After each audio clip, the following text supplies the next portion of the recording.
A legend is born. She was not just a ship. She was a statement, carved in steel, forged in secrecy, and launched with the weight of a nation's pride behind her. In the port of Hamburg, beneath gray German skies, a colossus took shape in dry dock. Workers called her Schlachtschiff Bismarck, a battleship built not simply to fight, but to redefine naval power itself. Her keel was laid in July of 1936, a time when treaties were still supposed to limit ships like her. But Germany was no longer interested in limits, not under Hitler, not under the rising shadow of war. Piece by piece, month after month, the hull grew. 823 feet of steel armor, rivets, and engineering ambition. Shipbuilders worked day and night, welding plates so thick that some believed no naval gun on Earth could pierce them. Beneath her decks, massive boilers and turbines waited to unleash over 150,000 horsepower. Capable of pushing 50,000 tons of steel through the sea at more than 30 knots. By the time she neared completion, rumors of her power were spreading beyond Germany's borders. Allied intelligence reports whispered of a super battleship, one faster than anything afloat, armed with 8 15-inch guns, protected by armor, measured not in inches, but in survival time. Admirals in London took notice. Winston Churchill, even before the war began, would call ships like Bismarck a threat to the lifelines of the world. When the day of her launch finally arrived, February 14, 1939, thousands gathered along the harbor. The shipyards were lined with banners, military officials, political leaders, and workers who had poured their sweat into the steel giant. As the champagne bottle shattered across her bow, the crowd erupted. The ship slid gracefully into the Elbe River, water churning around the hull as if the sea itself recoiled at what it was being given. For the Germans who watched, the Bismarck represented more than naval power. She symbolized the rise of a nation determined to reclaim dominance. A floating promise that Germany would never again be humiliated on the world stage. Propaganda posters portrayed her like a mythic creature of the sea, invincible and unstoppable. Newspapers declared she could take on the combined British fleet alone. But behind the pride was a cold calculation. Germany knew it could never match Britain ship for ship. The Royal Navy was the largest the world had ever known. So instead of quantity, the Kriegsmarine sought quality. A handful of deadly raiders that could slip into the Atlantic, strike convoys without warning, and disappear into the vast ocean. The Bismarck was built for that purpose, to break the arteries that fed Britain's survival, the supply lines stretching from Canada and the United States. Inside the ship, the atmosphere was equally intense. Young sailors and seasoned officers began arriving for training. Some were awestruck, others intimidated. Imagine stepping aboard a vessel so large that just walking from bow to stern felt like crossing a small town. Hallways stretched endlessly, and machinery thrummed, and compartments filled with the scent of fresh paint, oil, and steel. Gunnery crews practiced loading shells that weighed nearly a ton each. Engine crews drilled relentlessly on turbine procedures. Radio operators memorized code books and emergency burn protocols. Among the crew was Kapitän zur See Ernst Lindemann, a disciplined and respected officer chosen to command the ship. He knew the responsibility placed upon him, not just of the ship itself, but the symbolic burden she carried. His crew would later describe him as calm, precise, and fiercely protective of the men under him. He was the kind of commander sailors trusted. But one man overshadowed even Lindemann's authority, Admiral Günther Lütjens of the Kriegsmarine. Reserved, intelligent, and cautious, Lütjens understood war at sea better than most. He was not swayed by propaganda or bravado. He knew the risks of sending a battleship alone into the Atlantic. He knew the Royal Navy would stop at nothing to destroy a ship like Bismarck. And yet, if duty demanded it, he would lead the mission. In the months following her launch, Bismarck underwent sea trials in the Baltic Sea. Engineers tested every system: propulsion, rudder response, gunnery accuracy, and rudder. At full speed, her wake stretched across the horizon like a scar in the water. Observers aboard accompanying vessels described the sensation of seeing her move as a mountain at full sprint. But even in these early days, cracks formed, not in the steel, but in the expectations. Some believed Bismarck was too big, too expensive, too much of a gamble. Others argued she would alter naval warfare forever. History would prove both opinions right. By May 1941, the world was already deep in conflict. Germany controlled Europe from Paris to Warsaw. Britain stood alone in Western Europe, battered but unbroken. The Atlantic supply lines were now Britain's lifeline, and the German U-boats were bleeding them dry. Churchill feared that one more major blow at sea could tip the balance, and that blow was being prepared. Orders were issued, supplies loaded, ammunition stacked, fuel tanks filled to capacity. The ship's complement, more than 2,200 men, boarded the Bismarck in grim, focused silence. They didn't know the full mission yet, but whispers circled. This voyage would take them into the North Atlantic, into enemy-controlled waters, and far from the safety of home ports. In the early morning hours of May 19, 1941, Bismarck left the port of Gotenhafen, Gdynia, escorted by the heavy cruiser Prince Eugen. As she slipped into the Baltic, sailors lined the rails, staring toward the fading coastline. Some waved hats. Others simply watched, knowing a line had been crossed. There was no turning back now. Germany had released its most feared weapon into the ocean. A ship forged in secrecy, destined to challenge an empire, now heading into the cold Atlantic where storms, steel, and fate would decide her future. The world did not know it yet. But the next 9 days would change naval history and mark the beginning of the end for the Bismarck. The hunt begins. Dawn over the Coral Sea did not look like the beginning of a revolution. It looked like a routine patrol. On the morning of May 4th, 1942, the carrier USS Yorktown launched a strike toward the Japanese base at Tulagi. Among the aircraft climbing into the pale light were the newest tools in America's arsenal: Douglas SBD Dauntless dive bombers and Grumman TBD Devastator torpedo planes. Their target was small, their task straightforward: hit enemy ships, disrupt operations, return home. But woven into that morning was something larger: the first test of a new kind of war at sea.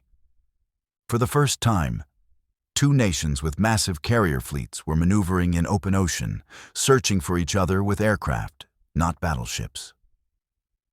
There would be no warning shots, no flashing signal lamps across the waves, no dueling big gun silhouettes on the horizon.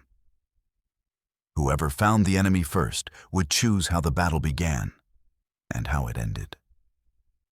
Japan entered this phase with confidence bordering on certainty.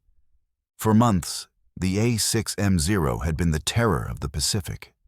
Philippine skies, Malaya, the Dutch East Indies, everywhere the Zero appeared, Allied aircraft fell burning. It was faster, more agile, and seemingly untouchable in the hands of Japan's battle-hardened pilots.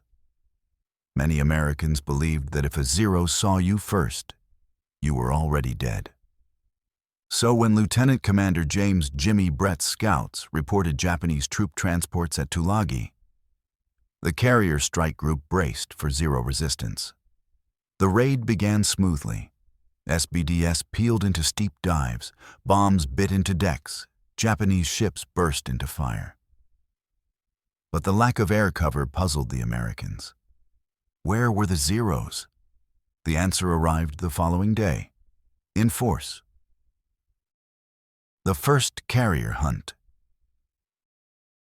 On May 7th, 2 oceans away from land, the second act began.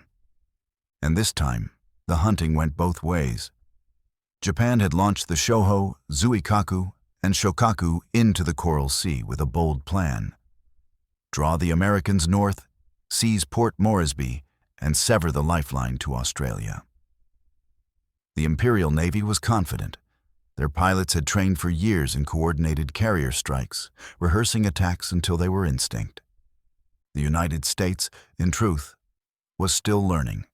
American pilots were brave, but inexperienced in large-scale carrier combat. Their torpedoes malfunctioned, their formations were still evolving, and their doctrine was being rewritten mid-battle. Yet what they lacked in polish, they compensated for in something the Japanese underestimated: adaptability. When the first wave of American scouts sighted the light carrier Shoho, they attacked not as fragmented squadrons, but as a single fist. 93 aircraft swarmed the Japanese ship in a coordinated strike. A dauntless pilot radioed 5 words that would become legend. Scratch one flat top. The Shoho rolled, burned, and sank. The first Japanese carrier lost in the war. But the celebration was brief, because the next morning, May 8th, came the moment that changed naval warfare forever. It began with 2 fleets launching aircraft almost simultaneously. Neither side knowing the exact position of the other, only the rough direction. Waves of fighters, bombers, and torpedo planes clawed through cloud layers, searching for silhouettes the size of city blocks in an ocean the size of a continent. Then, like 2 duelists firing blind through smoke, they found each other. American SBDS spotted Shokaku and plunged, releasing bombs that smashed through her flight deck. Almost at the same hour, Japanese dive bombers found USS Lexington and USS Yorktown and came screaming down in near-vertical dives. Explosions thundered across steel decks. Fire-retardant foam turned to vapor. Wounded aircraft crashed back onto their own carriers as they tried to land. A scene of chaos neither Navy had ever rehearsed for. By nightfall, Shokaku was crippled, Yorktown damaged, and Lexington mortally wounded. The Lady Lex burned for hours before her captain gave the order to abandon ship. Sailors stood at attention on escorting destroyers as the torpedoes fired, deliberately, to send her under. The battle ended without a clear tactical victor. But strategically, the world had changed. For the first time in history, 2 opposing fleets fought a major battle without a single ship ever seeing the other. No battleship fired a gun. No cruiser traded shells. This was a duel fought entirely by pilots in the air, beyond the horizon. Japan's advance toward Port Moresby was halted, and with that, a line had been drawn across the Pacific. The era of the battleship was ending, and the era of the carrier had begun. The swordfish attack. They should never have stood a chance. The Fairey Swordfish torpedo bombers that lifted off from HMS Ark Royal on the evening of May 26, 1941, were relics from another age. Fabric-covered biplanes with open cockpits, slower than many World War I fighters, flying into a storm to attack the most advanced warship on Earth. The men flying them knew the odds, and flew anyway. Rain slashed across their goggles as they skimmed over towering waves, barely 50 feet above the sea. Salt spray coated their instruments. The wind threatened to tear the wings from their frames. But they pressed on into the storm, guided only by compass, instinct, and a singular purpose: find the Bismarck and cripple her. The first swordfish flight nearly attacked a British cruiser by mistake, a sobering glimpse of how chaotic the mission had become. But the second wave found its target. Through breaks in the clouds, the black shape of the Bismarck appeared, slicing through the Atlantic at more than 20 knots, heading for the safety of Luftwaffe air cover in France. Searchlights swept the sky. Anti-aircraft guns opened in a wall of fire. Tracer rounds clawed upward, filling the air with deadly orange arcs. The swordfish dove through them. Their fragile frames, unbelievably, became an advantage. The Bismarck's anti-aircraft guns were calibrated for fast, modern aircraft. The slow, almost drifting swordfish flew beneath the fire patterns, moving too slowly for the gunners' predictive sights to track. One by one, they lined up for torpedo runs. The first torpedo struck the Bismarck's port side, a solid hit, but not decisive. The giant battleship shuddered, but kept speed. The second exploded near the armored belt, again damage, but not enough. Then came the shot that changed naval history. A torpedo struck the Bismarck squarely in the stern. Not on the armored belt, not on the hull, but directly against her rudder assemblies. In an instant, 45,000 tons of steel lost her ability to steer. The pride of the German fleet began turning in a slow, helpless circle. She was no longer a hunter. She was prey. The swordfish pilots had done the impossible. With wooden wings and fabric skin, they had crippled the most powerful warship afloat. Night fell. The North Atlantic swallowed the last light of day. But the British fleet did not sleep. They were closing in. At dawn, they would finish what the swordfish had begun. The aftermath and shockwaves. When the Atlantic finally swallowed the Bismarck, the ripples did not stop at the surface. They spread outward, across oceans, across governments, across the very doctrine of naval warfare. And nothing about the balance of sea power would ever be the same again. In Berlin, the news struck like a hammer.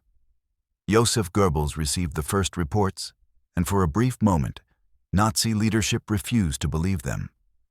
The Bismarck was the pride of the Kriegsmarine, a symbol Hitler had paraded before the German people as proof that Germany had reclaimed mastery of the seas. Its loss, just days into its first offensive mission, shattered that illusion with brutal clarity.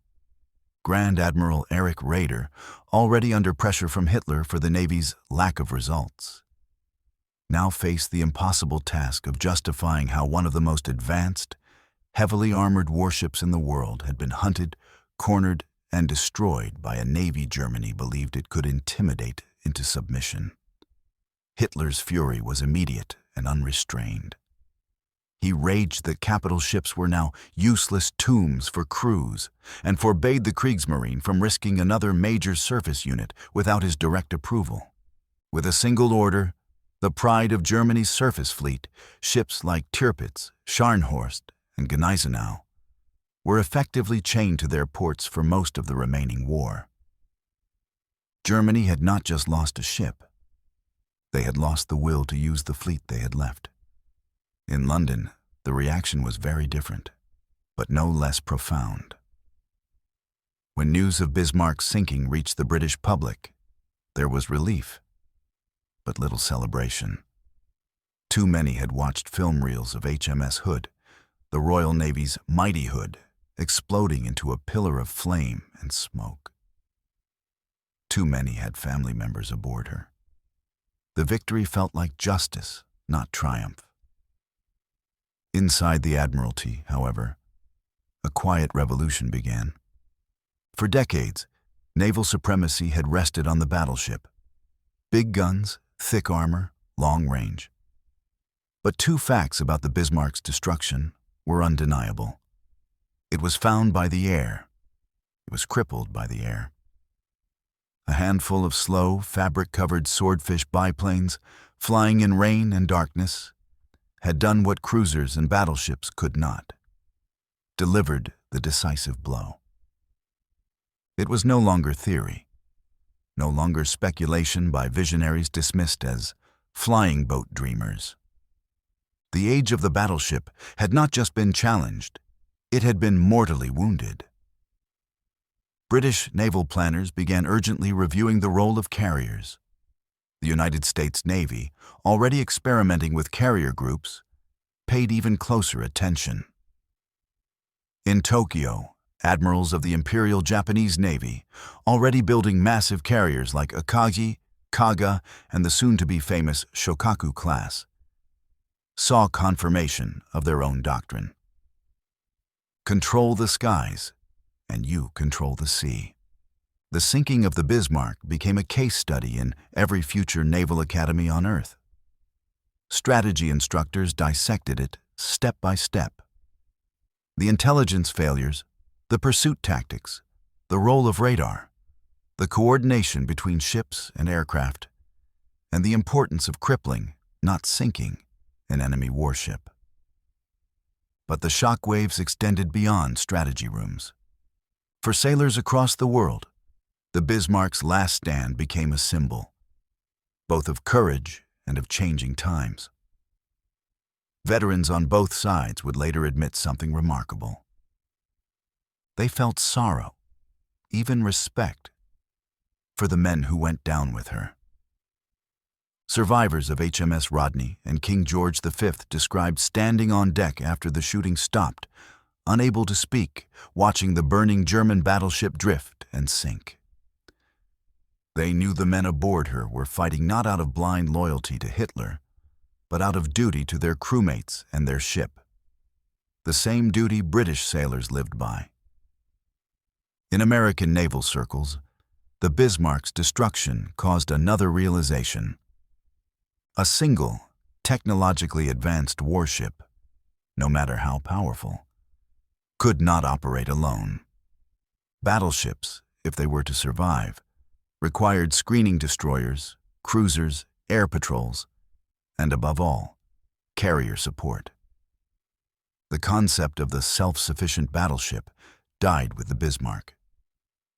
Admirals across Europe began scaling back battleship construction. Naval spending shifted to aircraft carriers, submarines, escort ships, naval aviation research, radar and fire control technology. The Bismarck had been built for a kind of war that no longer existed, and her sinking exposed that truth with finality. Even Germany, which had dreamed of a modern high-seas fleet to rival Britain's, abandoned its ambitions. The Kriegsmarine would turn increasingly to U-boats. Smaller, stealthier, cheaper, more capable of slipping past the Allied blockade. And yet, there was one more shockwave, one that would echo for decades. When oceanographers and deep-sea explorers finally found the Bismarck wreck in 1989, lying upright over 15,000 feet down, they discovered something striking.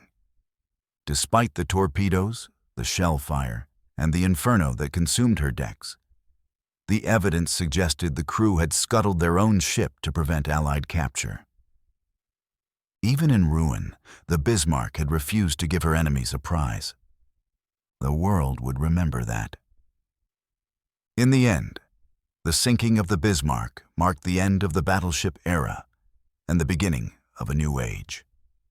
One ruled by the carrier, the submarine, and the aircraft that could strike farther, faster, and with more precision than any naval gun ever could. A giant had fallen, not quietly, not easily, but in a way that forced the world to rethink the future. The shockwaves of that morning did not fade. They shaped the oceans for generations. How Bismarck changed naval warfare. The day the Bismarck slipped beneath the Atlantic wasn't just the end of a single warship. It was the end of an entire philosophy of naval power that had ruled oceans for half a century. For decades, battleships were seen as the ultimate symbol of national strength. They were floating fortresses, armored giants built to hurl 1,000-pound shells across miles of open sea.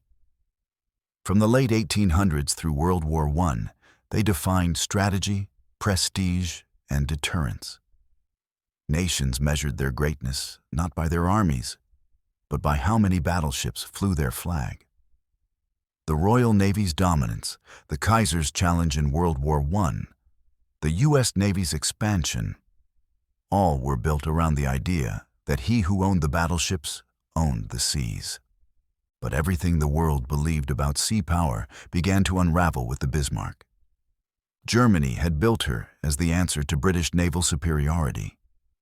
A ship so heavily armored, so powerfully armed, and so technologically advanced that she could run down and destroy any opponent that dared confront her.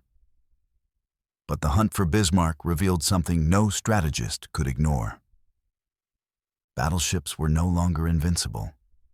They were exposed, not exposed to other battleships, but to something far smaller, far cheaper, far more flexible: air power. The end of the battleship myth. Before the Bismarck, many admirals still clung to the belief that the great guns of a battleship were the apex of naval combat. Carriers were seen as support ships, useful for scouting or harassing, not decisive battle.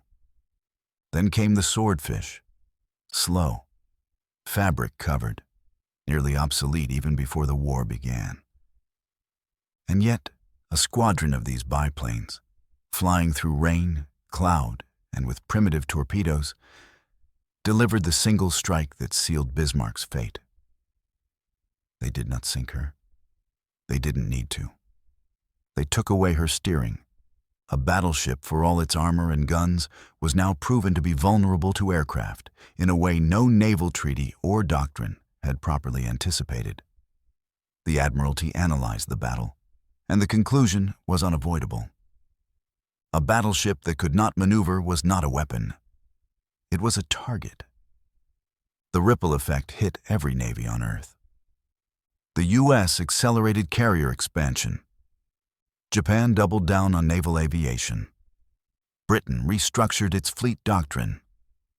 Italy and Germany froze surface fleet ambitions. The Bismarck did more than die. She took the age of the battleship with her. The carrier becomes king. Within months of Bismarck's sinking, naval theorists began rewriting doctrine that had stood untouched for generations.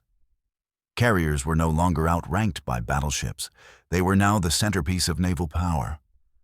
A new truth emerged. Unchallenged from that day forward, the ship with the longest reach wins the war. Battleships had range measured in miles. Carriers had range measured in hundreds of miles. Instead of closing into gunnery range, where armor, caliber, and rate of fire determined the outcome, fleets now sought to strike first, from beyond the horizon, before the enemy even saw them. Aircraft replaced shells, range replaced armor, speed replaced size, and the role of the battleship, once the ocean's undisputed ruler, shrank to escort duty, coastal bombardment, and defense. The Bismarck taught the world that sea power had moved into the air. The death of independent surface raiders. Germany's original plan for Bismarck was to unleash her into the shipping lanes, hunting in the open Atlantic, destroying convoys, bleeding Britain's lifelines. It was a strategy borrowed from the First World War, when surface raiders and U-boats had nearly starved Britain into submission. But the pursuit and sinking of the Bismarck showed that the oceans were no longer a vast playground where a warship could disappear. New technologies had changed the equation. Long-range reconnaissance aircraft extended scouting range. Radar detected ships in storms and at night. High-frequency radio direction finding tracked transmissions. Code-breaking exposed routes and intentions. A battleship, no matter how advanced, could no longer operate alone. The Bismarck dared to, and was doomed for it. From that point on, surface raiders were finished as a concept. The German Navy realized it too late. Instead of battleships slipping through vast oceans, the future belonged to submarines, wolf packs, and convoy interdiction that relied on stealth, not size. The age of the lone sea hunter died with Bismarck. Armor versus air power, a new calculation. The Bismarck's design represented the peak of battleship engineering: layered armor belts, compartmentalization, state-of-the-art targeting systems, high-velocity guns. She could absorb shocking punishment from shells and still fight. But none of that mattered when torpedoes hit her rudder. Navies now recognized that armor no longer protected the right things. A battleship could be armored like a fortress, yet a single well-placed aerial torpedo could remove its ability to maneuver or escape. So the design philosophy shifted. Armor was no longer about resisting shells, it now had to withstand bombs and torpedoes. But the weight requirements to armor a ship against both were impossible. You couldn't out-engineer the physics. Navies began investing in anti-aircraft guns, carrier escorts, radar-guided fire control, fighter cover. The battleship's most valuable armor became its airplanes, not its steel. Psychological shock, and a global wake-up call. It's impossible to overstate how emotionally and symbolically powerful the fall of the Bismarck was. To Germany, she was more than a ship. She was proof that the Reich could challenge the greatest navy in history. To Britain, hunting her was more than a mission. It was justice, duty, and vengeance for the Hood. Her sinking slammed into both nations like a thunderclap. In Germany, she became a symbol of wasted potential. A titan built for a war Germany could never win at sea. Morale inside the Kriegsmarine withered. Sailors assigned to Tirpitz later described the ship as a floating coffin, doomed to await destruction like her sister. In Britain, the Admiralty learned a different lesson. Tradition cannot protect you from the future. The Royal Navy had built its identity on battleships, but after Bismarck, even the most traditional admirals began to accept the changing tide. The United States Navy, watching closely, internalized the lesson faster than anyone. And when Pearl Harbor came, America didn't rebuild its battleship fleet to refight the past. It built carriers to fight the future. The blueprint for modern naval warfare.